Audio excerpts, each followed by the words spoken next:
Il est exactement 8 heures sur Studio Qualité à Jérusalem, 7 heures sur Radio J à Paris. Bonjour à tous et bonjour à tout Olivier Granilico micro pour une heure d'information en direct donc de Jérusalem. Et nous commençons immédiatement avec le premier rendez-vous avec l'actualité ce matin sur Studio Qualité. Premier point de l'information israélienne avec c'est dans exactement 24 heures moins une heure que les urnes ouvriront ici sur l'ensemble du territoire israélien pour les élections législatives en vue de l'élection des 120 députés de la 21e Knesset. Dernière ligne droite donc pour tous les partis en lice dans ces élections électorales. Et le Premier ministre Benjamin Netanyahou a tiré hier un signal d'alarme au cours de plusieurs interviews qu'il a accordées aux médias israéliens. Lors d'une intervention en anglais sur I24, Benjamin Netanyahou est revenu sur ses déclarations de samedi soir concernant l'annexion de la Judée-Samarie. Je n'ai pas l'intention d'annexer la Judée-Samarie, mais les implantations juives, a réitéré le Premier ministre Benjamin Netanyahou. Il est surtout aussi revenu sur le danger de ces élections. Danger, selon Benjamin Netanyahou, bien entendu. Rien n'est sûr, a déclaré le Premier ministre. La droite doit se réveiller. Les électeurs de droite ne doivent pas rester à la maison, a ajouté le Premier ministre israélien. Ils doivent aller voter demain. C'est ce qu'il a répété aussi lors d'une rencontre avec des militants du Likoud qui s'est tenue hier à Tel Aviv. Il faut se réveiller, sinon le président confiera la formation du gouvernement à Benny Gantz, a déclaré Benjamin Netanyahou aux militants du Likoud. Benny Gantz, justement, et les dirigeants de Kahol Lavan ont, eux, assisté au dernier meeting du parti qui s'est déroulé à Tel Aviv. La victoire se situe à 1 mètre de nous, a déclaré le chef du Kahol Lavan. Netanyahou panique, a ajouté Benny Gantz.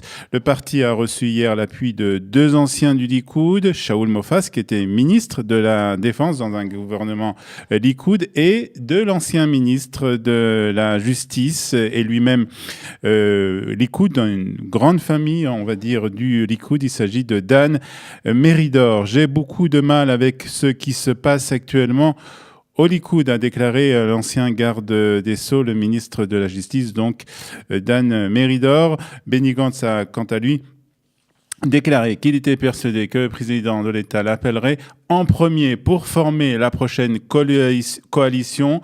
J'ai aucun problème à former le prochain gouvernement, a ajouté l'ancien chef de l'armée israélienne et donc l'actuel chef du parti Kahol Lavan. Quant aux petits partis, ils se sentent aussi en danger et ont donc eux aussi tiré un signal d'alarme.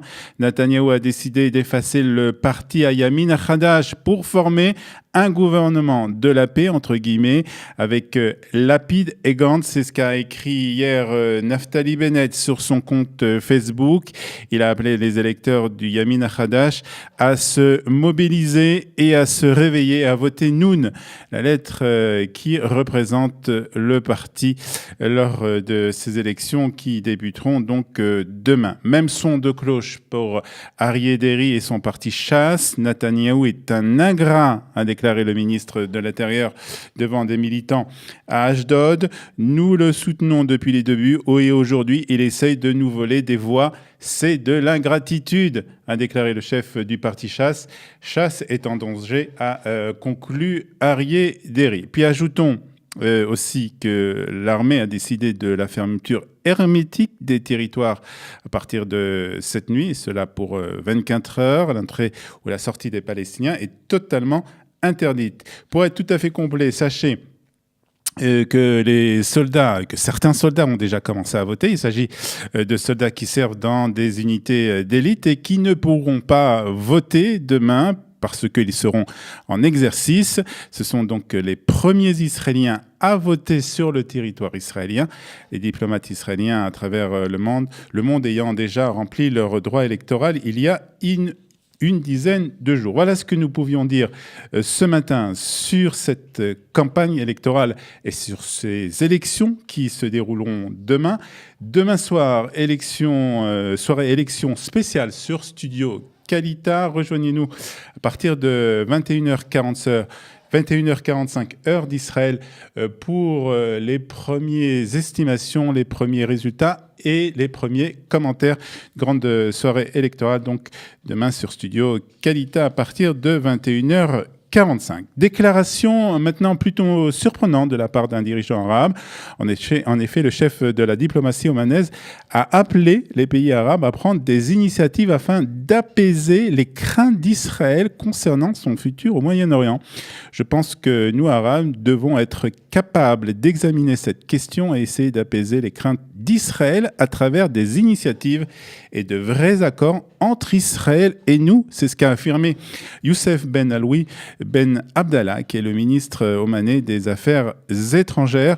Déclaration faite en marge d'un forum économique mondial qui se déroulait en Jordanie. Il n'existe pas de relation diplomatique entre le sultanat d'Oman et l'État d'Israël, mais en février dernier, le Premier ministre israélien Benjamin Netanyahou avait rencontré le ministre omanais des Affaires étrangères. Nous reviendrons sur ces surprenantes déclarations avec notre invité à 8h15. Il choisira de Dr Meir Masrik, maître de conférence à l'Université hébraïque de Jérusalem et spécialiste du Moyen-Orient.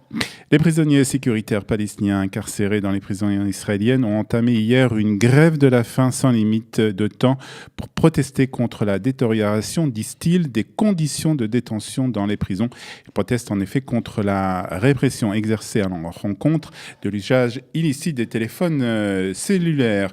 Le comité des prisonniers de l'Organisation de libération de la Palestine, l'OLP, a déclaré que la situation dans les prisons israéliennes s'était détériorée depuis que le service pénitentiaire israélien avait installé des dispositifs de brouillage de réseau dans plusieurs prisons. C'est en tout cas ce que disent ces prisonniers palestiniens. Ces systèmes sont soupçonnés d'entraîner entre autres des vertiges, des maux de tête, mais d'être aussi à l'origine du développement de cancers chez certains détenus.